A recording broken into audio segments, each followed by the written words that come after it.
Isolated ആയിട്ടുള്ളൊരു സ്പേസിൽ നമുക്ക് നമ്മളെ കുറച്ചും കൂടി കൂടുതൽ അറിയാൻ പറ്റുന്ന ഒരു സ്ഥലം. എല്ലാം വരും.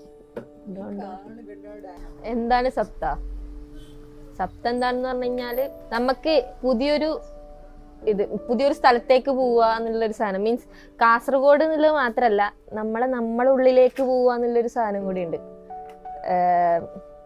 നമ്മളറിയാ, നമ്മൾ പൊതുവായിട്ട് നിൽക്കുന്ന സമയത്ത് ഞാൻ എന്താണ് എന്ന് ചിന്തിക്കാൻ പലർക്കും സമയം കിട്ടാത്തൊരു സമയം വരുന്നുണ്ട്. അപ്പൊ നമുക്ക് സപ്ത എന്ന് പറയുമ്പോൾ ഞാൻ എന്താണ്, എനിക്ക് എന്തൊക്കെ ചെയ്യാൻ പറ്റും, എനിക്ക് എന്തൊക്കെയാണ് നെഗറ്റീവ്സ് ഉള്ളത്, അതെങ്ങനെ എനിക്ക് പോസിറ്റീവിലേക്ക് മാറ്റാൻ പറ്റും, ഇതൊക്കെ നമുക്ക് ഇരുന്ന് ചിന്തിക്കാനൊരു സ്പേസ് കിട്ടാത്തതാണ് ഇപ്പോഴത്തെ നമ്മളെ ഇതിലുള്ള പകുതി ആൾക്കാരുടെയും പ്രശ്നം.